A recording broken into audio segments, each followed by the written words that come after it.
Good morning class. आज हम लोग त्रिभुजों की सर्वांग क्षमता के बारे में पढ़ेंगे। त्रिभुज DEF में कोण DEF ये त्रिभुज का नाम है। भुजा DE का सम्मुख कोण कौन सा है? भुजा DE का सम्मुख कोण कौन सा है? सम्मुख माने सामने का। तो आप लोगों को स्वयं करना है, ये ध्यान रखिए। इसको पढ़िए और 1 से लेकर के 5 तक इसको आप लोग स्वयं कीजिए। सम्मुख भुजा, सम्मुख कोण। यहाँ पर DE भुजा DE का सम्मुख कोण भुजा कोण DFE है। ये आप लोगों को स्वयं करना है। त्रिभुजों की सर्वांग क्षमता, कॉन्ग्रुएंस ऑफ ट्राइएंगल्स। 2 त्रिभुज दिए गए हैं त्रिभुज ABC, त्रिभुज PQR में संगत भुजा AB, संगत भुजा PQ। संगत भुजा का चिन्ह है। संगत बिंदु, संगत भुजा। अगर कहा जाएगा A का संगत बिंदु P, लेकिन AB की संगत भुजा PQ। ये संगत भुजा का चिन्ह है। संगत शब्द न लिख करके इस तरह से दर्शाएंगे। उसके बाद सर्वांग समकोण, कोण A, सर्वांग समकोण P। वैसे 3 अक्षर से कोण दिखाते हैं लेकिन यहाँ पर 1 अक्षर से दिखाया गया है। कोण A सर्वांग समकोण P, कोण B सर्वांग समकोण Q। ये ध्यान रखिए। तो यहाँ पर 2 चिन्ह याद रखना है। समांतर बिंदु, संगत बिंदु, संगत भुजा, और यहाँ पर सर्वांग सम का चिन्ह है। कोण शब्द न लिख करके इस तरह का चिन्ह बनाएंगे। त्रिभुज न लिख करके त्रिभुज का चिन्ह बनाएंगे। इस तरह से इसका ध्यान रखिए। और त्रिभुज का जब नाम लेते हैं तो ABC जिस अक्षर के क्रम से बाएं से दाहिने या दाहिने से बाएं जिस क्रम से अक्षर लिखा गया उसी क्रम से त्रिभुज का नाम भी संबोधित करते हैं। आओ चर्चा करें। त्रिभुज ABC, त्रिभुज PQR। अनिल का लेखन, अनिल ने कैसे लिखा है? त्रिभुज ABC, त्रिभुज ABC सर्वांग सम कोण, सर्वांग सम त्रिभुज QPR। एक गलत है कि सही? एक कथन गलत है कि सही? इसको देखना पड़ेगा आप लोगों को। अभी बता रहा हूँ आगे। रेहाना का लेखन, त्रिभुज BAC सर्वांग सम त्रिभुज PQR। सुजीत का लेखन, त्रिभुज ABC सर्वांग सम ABC सर्वांग सम त्रिभुज PQR। इनमें कौन सा लेखन सही है तथा कौन सा गलत है, चर्चा कीजिए। तो अभी इसके पहले आप लोगों को बताया कि त्रिभुज का नाम जिस अक्षर से लिखा गया है, दाहिने से बाएं या बाएं से दाहिने, उसी तरह से त्रिभुज का नाम लेते हैं। यहाँ पर भुजा भी दी गई है। देखिए, AC भुजा सर्वांग सम भुजा QR, AB सर्वांग सम भुजा PQ, BC सर्वांग सम भुजा PR। तो उसी क्रम से ये सुजीत का लिखा हुआ सही है। सुजीत का लेखन सही है, अनिल और रेहाना का गलत है। तो सर्वांग सम लिखते समय ध्यान रखेंगे, भुजा और कोण के आधार पर जिस तरह से दिया है और जिस तरह से त्रिभुज का नाम दिया उसी तरह से त्रिभुज सर्वांग सम होंगे। AB भुजा सर्वांग सम भुजा PQ, भुजा AC सर्वांग सम भुजा QR, BC सर्वांग सम भुजा PR। तो इसका सही है सुजीत का। त्रिभुज ABC सर्वांग सम त्रिभुज PQR, इसका सही है। इसके बाद आगे त्रिभुज की सर्वांग क्षमता का की पहली कसौटी है दो भुजाएं तथा उनमें समाविष्ट कोण। भू को भू, दो भुजा मतलब भुजा कोण भुजा कसौटी। यहाँ पर त्रिभुज का नाम दिया है ए बी सी, दूसरा त्रिभुज दिया है यल यम यन। तो इसके आधार पर यहाँ पर दो भुजा देखिए, भुजा दी गई है बी सी सर्वांगसम भुजा यम यन।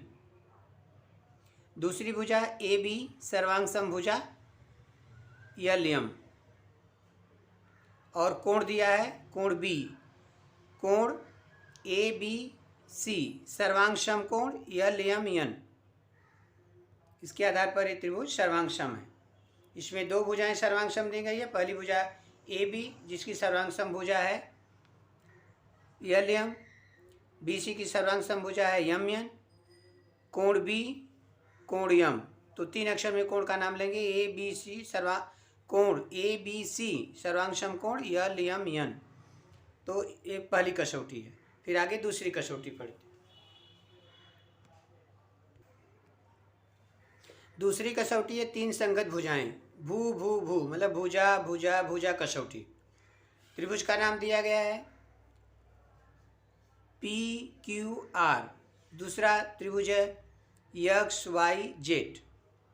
इसमें तीनों भुजाएं सर्वांगसम दी गई हैं। तो भुजा की सर्वांगसमता के आधार पर अब यहाँ पर भुजा लेंथ, यल का मतलब लेंथ, यल लिखेंगे small l, length P Q बराबर length X Y, P Q बराबर लेंथ एक्स वाई। तो उसी तरह से जैसे त्रिभुज का नाम लेंगे उसी तरह से भुजाओं के आधार पर। फिर दूसरा है लेंथ पी क्यू बराबर length Y Z, length R P बराबर लेंथ जेड एक्स। तो भुजाओं के आधार पर है तीन संगत भुजाएं दी गई हैं। भुजा के आधार पर भू कसौटी के आधार पर ये दोनों त्रिभुज पी क्यू आर सर्वांगसम त्रिभुज एक्स वाई जेड, इसके आधार पर ये सिद्ध करेंगे। तीसरा है दो कोण तथा समाविष्ट भुजा। भू को भू कसौटी। त्रिभुज का नाम है एक्स वाई जेड, दूसरा नाम है D E F X Y Z. यहाँ पर भुजा की लंबाई दी गई है। कौन कौन सी भुजा सर्वांगसम है? एक्स जेड सर्वांगसम डी एफ, दो भुजा। फिर इसके बाद एक भुजा दो कोण।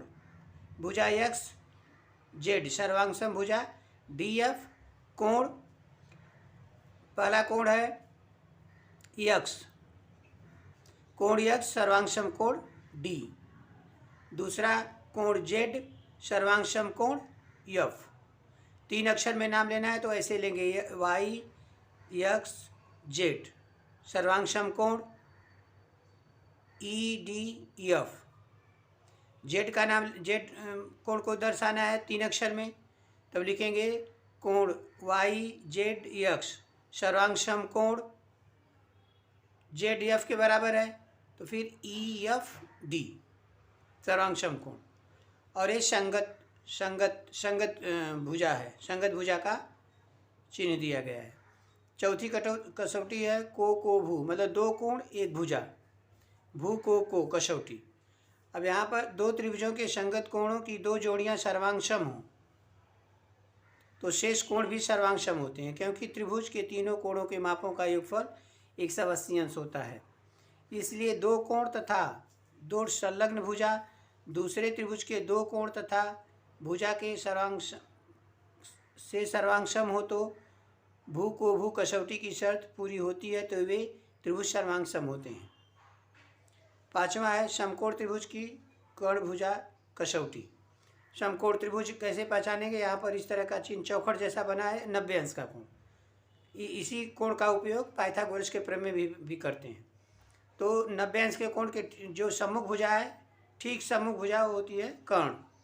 इसका नाम भी आप अपनी कॉपी में जब लिखिएगा नोटबुक में, तो यहाँ पर ए बी सी ई एफ जी या एक्स वाई जेड दोनों कोण का नाम दे दीजिएगा।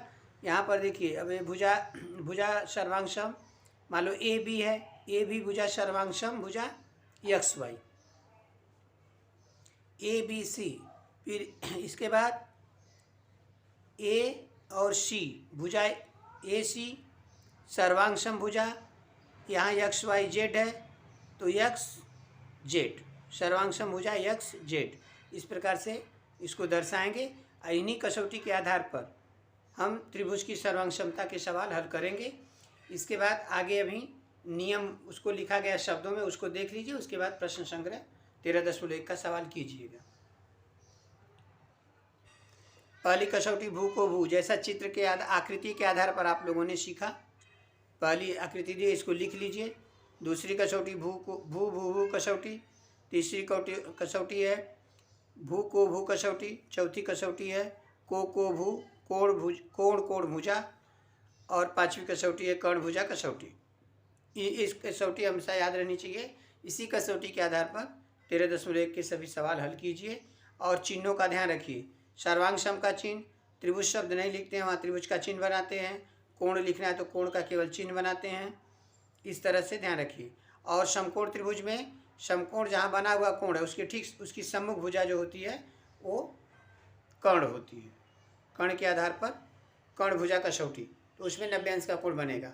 भुजा के आधार पर कोणों के प्रकार और कोणों के आधार पर भुजा के आधार पर त्रिभुज के प्रकार और कोणों के आधार पर त्रिभुज के प्रकार। भुजा और कोण दोनों के प्रकार आप लोगों को बताया जा चुका है, उसको अच्छी तरह से याद रखिए। भुजा के आधार पर कोण के त्रिभुज के प्रकार और कोण के आधार पर त्रिभुज के तीनों प्रकार, तीन प्रकार होते हैं, वो बताया गया है, उसको याद रखिए। और सर्वांग क्षमता के लिए कसौटी याद रखिए और उसी के आधार पर भुजाओं को आप लोग व्यवस्थित बताइए। और जिस हिसाब से भुजाओं के नाम त्रिभुज के नाम दिए गए हैं उसी आधार पर त्रिभुज की भुजाएं भी सर्वांगसम होंगी।